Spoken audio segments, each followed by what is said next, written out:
تودوسي سورة الإسراء آية نمبر ينخيدك. أعوذ بالله من الشيطان الرجيم. بسم الله الرحمن الرحيم. قل كونوا حجارة أو حديدا أو خلقا مما يكبر في صدوركم فسيقولون من يعيدنا قل الذي فطركم أول مرة فسينغضون إليك رؤوسهم ويقولون متى هو قل عسى أن يكون قريبا. أرang mathak tahai khiba ayat tu ki makha samthari misi. Arang mathak tahai khirsi karino. Makhoina thajadaba singduna haibdo ikhoi uful on khraba loina saru sayang loi khram matungda amka anauba khusemda hingal hangani ba na hoina hangkidna ngakna hangkibdo hayo oyo na khoi nung sing nadraga yot jalan hayo na hayolim yot orsu natraga khusem ama na khoina yamna hek chawi khanjariba na khoigi thabak singgi manungda adubu soidana mak hingal hangani makhoina hingal hangani makhoina haigani kanana halhangadawriba kanana halhandawriba ikhoibu phibam duda amka hangaimi hayu nakhoibu ahan bo puthok pirakhiba mahak aduna allana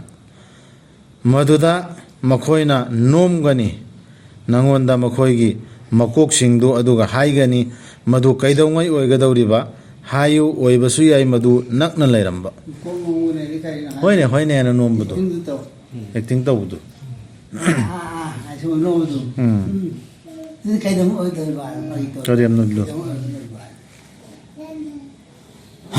numit adu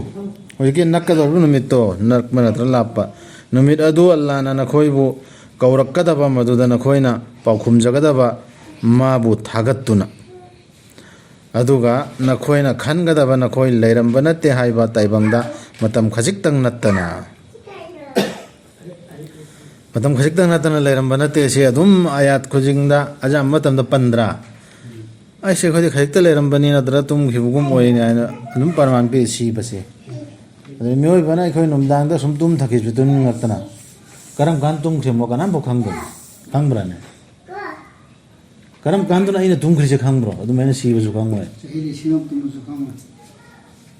ai si ngarang tum khrise ina kona mungpharo makanda engnadane ba ning singa ise adro eram bayayana sabcha bi khangde ma se kam kan si khrimos hayu aigi inai singda mokhoina khwaidagi phabadu khakta haina ba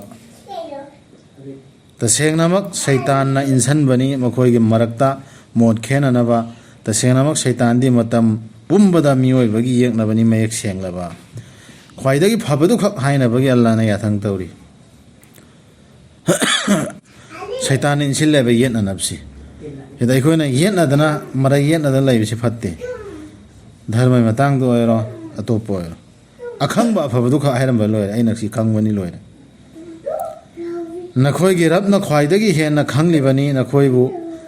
mana thaujan bige ningbirabadi mana thaujan bibi aina khoibu natraga mana dandi pige ningbirabadi mana dandi bibi bai aina khoibu thaki banatte aikoina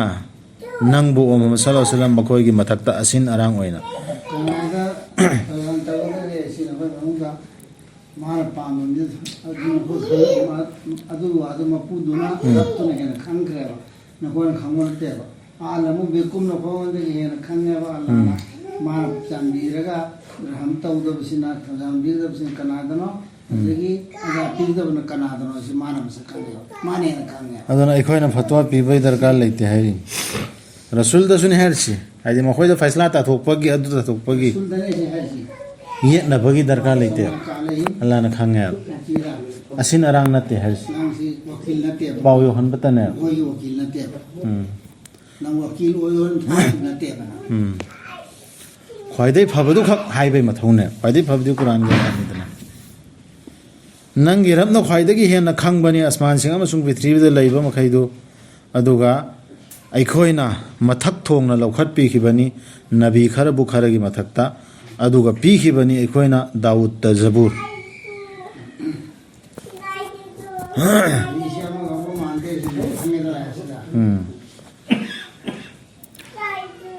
ꯍꯥꯏꯌꯨ ꯀꯧꯖꯧ ꯅꯈꯣꯏꯅ ꯂꯥꯏꯅꯤ ꯈꯟꯖꯔꯤꯕꯁꯤꯡꯗꯨ ꯃꯥꯕꯨ ꯊꯝꯂꯒ ꯑꯜꯂꯥꯍꯕꯨ ꯊꯝꯂꯒ ꯃꯈꯣꯏꯗꯨ ꯁꯛꯇꯤ ꯑꯃꯠꯇꯒꯤ ꯃꯄꯨ ꯑꯣꯏꯗꯕꯅꯤ ꯑꯋꯥ ꯑꯅꯥꯗꯨ ꯅꯈꯣꯏꯗꯒꯤ ꯂꯧꯊꯣꯛꯄꯤꯕꯒꯤ ꯅꯠꯇ꯭ꯔꯒ ꯃꯗꯨꯕꯨ ꯍꯣꯡꯗꯣꯛꯄꯤꯕꯒꯤ ꯅꯈꯣꯏꯅ ꯀꯧꯅꯤꯡꯕ ꯀꯧꯋꯣꯕ ꯅꯈꯣꯏꯅ ꯅꯤꯡꯉꯤꯕ ꯂꯥꯏꯁꯤꯡꯗꯨ ꯑꯗꯨ ꯑꯣꯏꯔꯁꯨ ꯁꯛꯇꯤꯗꯤ ꯑꯃꯐꯥꯎ ꯄꯥꯏꯗꯦꯕ ꯃꯈꯣꯏꯅ ꯂꯥꯏꯅꯤ ꯍꯥꯏꯅ ꯀꯧꯖꯔꯤꯕꯁꯤꯡꯗꯨ ꯁꯤꯗ ꯃꯈꯥꯏꯁꯦ ꯑꯝꯇ ꯌꯦꯡꯉꯤ ꯑꯜꯂꯥꯍꯒꯤ ꯃꯅꯥꯏꯁꯤꯡꯒꯤ ꯃꯅꯨꯡꯗꯒꯤ ꯑꯆꯨꯝꯕ ꯆꯠꯈꯤꯕꯁꯤꯡꯗꯨ ꯈꯨꯗꯝ ꯑꯣꯏꯅ ꯐꯔꯤꯁꯇꯥꯁꯤꯡ ꯔꯁꯨꯜꯁꯤꯡ ꯑꯃꯁꯨꯡ ꯁꯤꯈ꯭ꯔꯕ ꯑꯈꯪ ꯑꯍꯩꯁꯤꯡꯗꯨ ꯁꯤꯒꯤꯁꯦ ꯃꯈꯣꯏꯅ ꯂꯥꯏꯅꯤ ꯍꯥꯏꯅ ꯀꯧꯖꯔꯤꯕꯁꯤꯡꯗꯨ ꯊꯤꯖꯕꯅꯤ ꯃꯈꯣꯏꯒꯤ ꯔꯕ ꯌꯧꯁꯟꯖꯅꯕꯒꯤ ꯄꯥꯝꯕꯩ ꯍꯧꯖꯤꯛꯀꯤ ꯃꯈꯣꯏ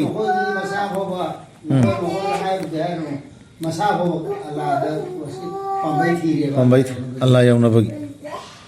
ꯃꯈꯣꯏ ꯀꯅꯥꯅ ꯈ꯭ꯋꯥꯏꯗꯒꯤ ꯅꯛꯁꯟꯖꯒꯗꯒꯦ ꯍꯥꯏꯕꯗꯨꯒꯤ ꯑꯗꯨꯒ ꯃꯈꯣꯏꯅ ꯑꯁꯥ ꯇꯧꯖꯕꯅꯤ ꯑꯜꯂꯥꯍꯒꯤ ꯃꯤꯅꯨꯡꯁꯤꯒꯤ ꯑꯗꯨꯒ ꯀꯤꯖꯕꯅꯤ ꯑꯜꯂꯥꯍꯒꯤ ꯗꯟꯗꯤꯕꯨ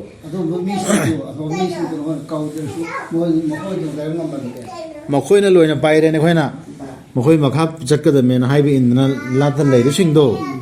ꯑꯗꯨꯁꯤꯡꯗꯨꯒꯤ ꯃꯇꯤꯛ ꯃꯒꯨꯟꯅꯤ ꯑꯜꯂꯥꯍꯅ ꯍꯥꯏꯔꯤꯁꯤ ꯐꯔꯤꯁꯇꯥ ꯑꯣꯏꯔꯣ ꯇꯁꯦꯡꯅꯃꯛ ꯅꯪꯒꯤ ꯔꯕꯀꯤ ꯗꯟꯗꯤꯗꯤ ꯃꯇꯝ ꯄꯨꯝꯕꯗ ꯀꯤꯅꯤꯡꯉꯥꯏꯅꯤ ꯀꯤꯒꯗꯕꯅꯤ ꯑꯗꯨꯅ ꯑꯇꯣꯞꯄ ꯑꯃꯒꯤ ꯑꯩꯈꯣꯏꯅ ꯏꯟꯅ ꯆꯠꯄꯁꯤ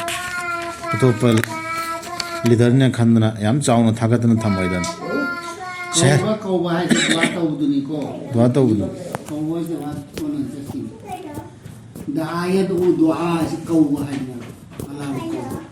ꯗꯨꯋꯥ ꯇꯧꯕꯁꯨ ꯑꯗꯨꯗꯒꯤ ꯈꯨꯝꯕꯗꯨꯁꯨ ꯆꯜꯂꯣꯏꯗ꯭ꯔꯣ ꯍꯥꯏꯕ ꯏꯟꯕꯗꯨꯁꯨ ꯑꯅꯤꯃꯛꯇꯣ ꯁꯍꯔ ꯑꯃꯠꯇ ꯂꯩꯇꯦ ꯑꯩꯈꯣꯏꯅ ꯃꯗꯨꯕꯨ ꯊꯨꯒꯥꯏꯗꯨꯅ ꯃꯥꯡꯍꯜꯂꯣꯏꯗꯕ ꯍꯤꯡꯒꯠꯍꯟꯒꯗꯕ ꯅꯨꯃꯤꯠꯇꯨꯒꯤ ꯃꯃꯥꯡꯗ ꯅꯠꯇ꯭ꯔꯒ ꯃꯗꯨꯕꯨ ꯋꯥꯔꯛꯂꯣꯏꯗꯕ ꯁꯥꯊꯤꯕ ꯗꯟꯗꯤꯅ ꯁꯨꯝꯕ ꯁꯍꯔ ꯑꯃꯠꯇ ꯂꯩꯇꯦꯕ ꯋꯥꯔꯛꯑꯣꯏꯗꯕ ꯊꯨꯒꯥꯏꯔꯣꯏꯗꯕ ꯃꯁꯤ ꯂꯥꯏꯔꯤꯛ ꯑꯗꯨꯗ ꯏꯗꯨꯅ ꯂꯩꯈ꯭ꯔꯕꯅꯤ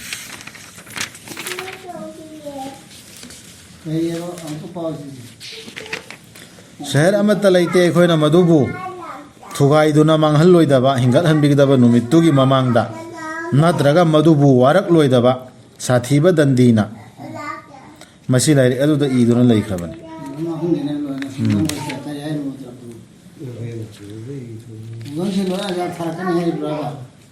ꯅꯠꯇꯦ ꯂꯣꯏꯅ ꯅꯣꯡꯃꯗꯤ ꯇꯨꯝꯒꯗꯕꯅꯤ ꯍꯥꯏꯔꯤꯃꯤ ꯃꯥꯡꯒꯗꯕꯅꯤ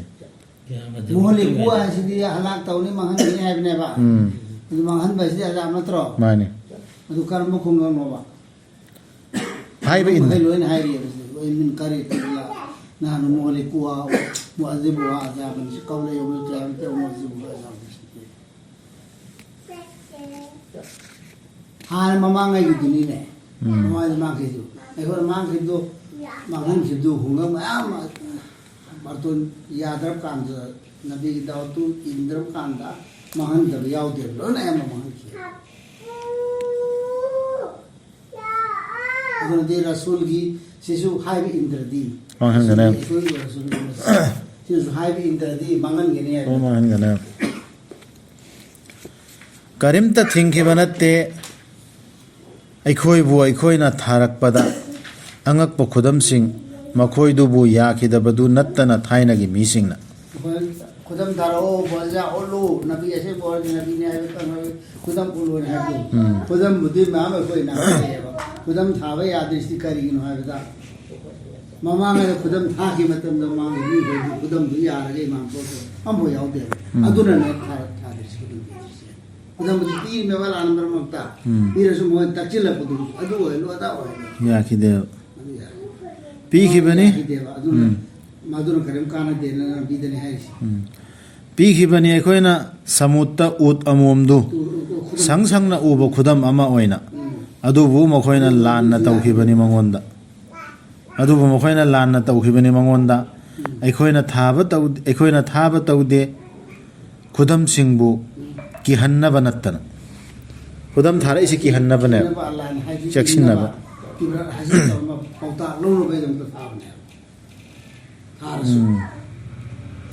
ningsingo Muhammad sallallahu alaihi wasallam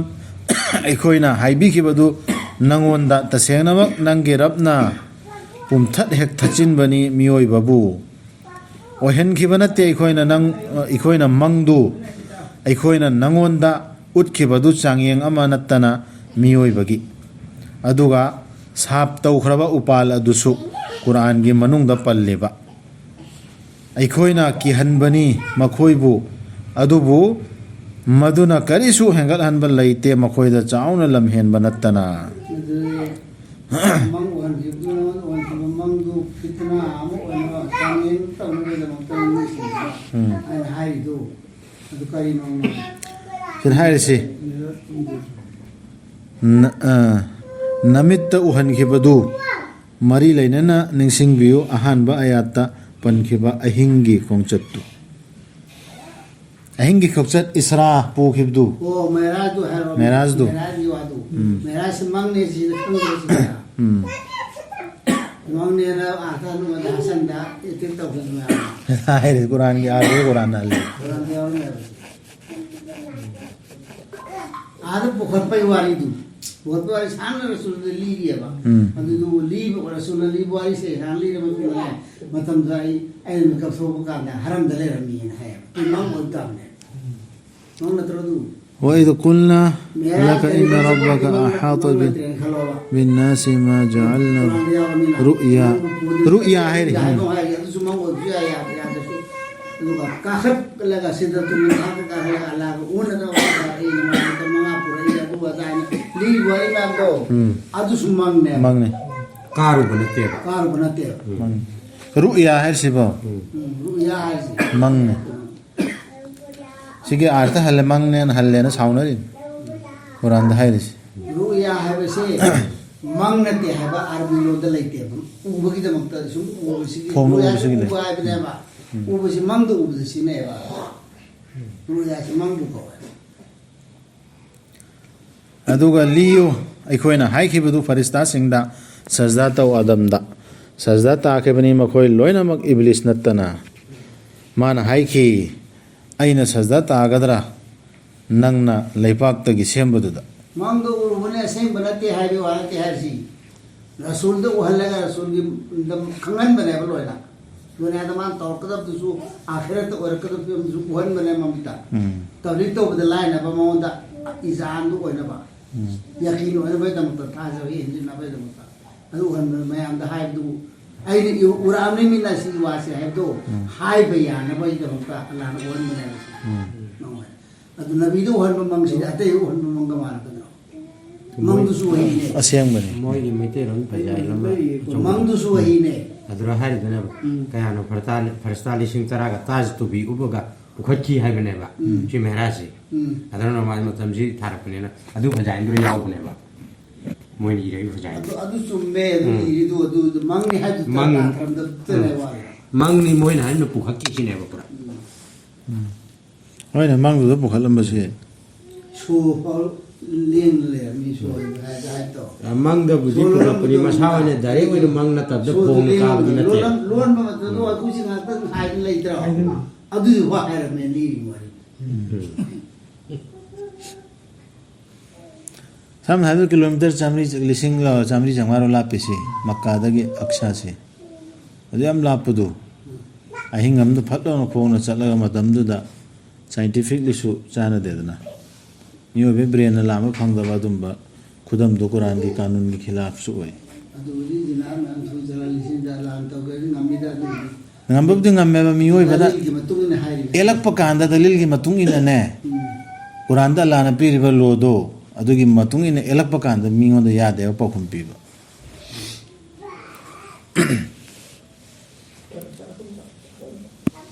iblis na hai ki si tau khraba iblis na hai ki nang na ubra masi ai gi ithakta nang na izat tauri basi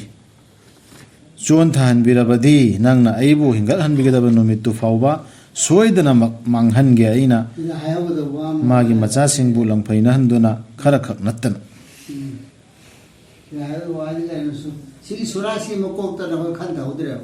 سبحان الذي أسرى بعبده ليلا من المسجد الحرام إلى المسجد الأقصى الذي باركنا حوله وسه معراج آية أدو أهن كي بماندو نود أهن كي بماندو هذا على هاي كوادو سورة مكوك هاي كوادو لا يشبه مكوك ما سورة سلا مسامنه chapter mana ba chapter tu makok ta hai wado adu wado ne se palisi no do war ki du wona won ki bai mang du no do won ki mang du sida won ki bai hali do mangai na han mangam dri du kari no ki dena ne ba ko na hali do ki thi ki rum to na han ne do ji ki tre sida mang du ne iriya dai ne mang si ibra iri वहन के बना ते कोई ना नत्ते बिरकेम नंग तो करना ते मियोई बाबू वहन के बना कोई ना मंग दो कोई ना नवंदा उठ के बदु चांगिंग अमा नत्त ना है मंग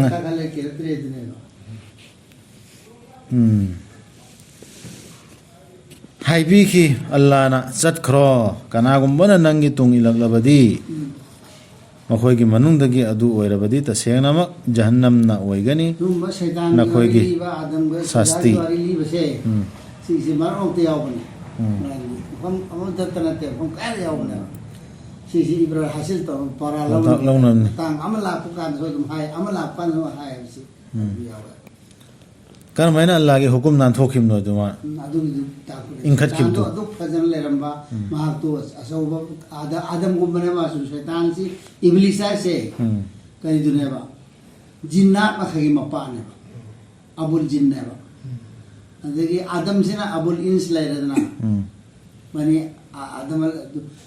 जिन्ना की अदु या मरु बा जिन्ना की मपा है तारे अदु मपा से मांग की कर मांग की नो मपादो मांग खिबा शैतान से मांग खिबसी करम में मांग खिबो हाइबदो हे काम हो तू मांग दले रदबा मादी इंगले इब्लिसी माना या खेद्रिसी सिगी वारी सिगी मतुंग इन ला इसी खुदक तमागी वारी हमका अल्लाह ने खोदा हाइरे इसी से हाइर सी लवजिल हाइ में हौजिल पौदा लव हाइर में अल्लाह ना हाइबदु खक मा यारगा होयना तगदब दुना सिदी मादी अद्रै सेमबनी आइना सिनियना माना मोदा चौथोपम लगे लाइखिरदो मागी नॉलेज मागी माना खन खिब मतम दुरा माई थिंकिंग दो चुम्मसु अदु यादेब होय मैने हेन अवांग बद से परि मगुल लेबनी लेबा ang हेन मखार लेबनी अल्लाह ना हर दु लोगो द साइंस अदु मगुल लेहली जी करानो दुमा काउ अदु न सिदै सुदम पौता फगने अल्लाह ना हर दुना लोइगदम है अल्लाह ना लाइबो ऑर्डर दो अदुना लोइगदम ने है चट खरो हाइबी की अल्लाह ना चट खरो कनागुम्बन नंगी तुंग इलगलबदी मखोई की मनुंग दगी अदु ओइरबदी तसेंगनमक जहन्नम ना ओइगनी नखोई की शास्ति मपुंग फारब शास्ति चक्रो जे दुनिया थादो त मैं क्राय न चक्रो हाइब नते चक्रो चई बे मोने चलो हाइब चलो इंसल लुनंग नंगम जब मखोइदा नंगी खोंजेल ना लान तौसिल्लु मखोइदा नंगी सगोल सिंग अमसुंग खोंग लानमी सिंग ना सरुक यामिन्नौ मखोइगी मचाक मरल अमदी मचा सिंगदा अदु अमसुंग वादा तौसिल्लु मखोइदा अदुबु वादा तौबा लैते शैतानना मखोइदा अरेम्बा असानत्तना लांदे वादा तौ हाइग्रेबा अदु वादा अदुदी अरेम्बा तांदोन सिखिना सवाब असुकनी सिना जनता सुमै कानी सिना दर्जा फंगनी सिना सोमदे खमै कलकनेना लामा चाउ चाउ तौजिल्लसु अल्लाह ना हाइदबा पोट ओरदे करिम त कानरोय तसेंगनम आइगी थाजरबा इनाइसिंगी मथक्तदी लैरोय नंगी अधिकार ओगलबनी नंगी रत्ना असिना रांग ओइबिबदा अखोइदे अल्लाह ना हाइरिबा अया सिंगसिना असिना रांग ओइबदो ओकदब शैतान वारी लीर मतुम दने हाइलेसी ओमाय इदुम शैतान वादा तौलिदुदी नमथाक की वादा ने कर असिंग बद लैबनते सदकल्लाहु अलैहि सिबदु तौरसि सेंगसि यार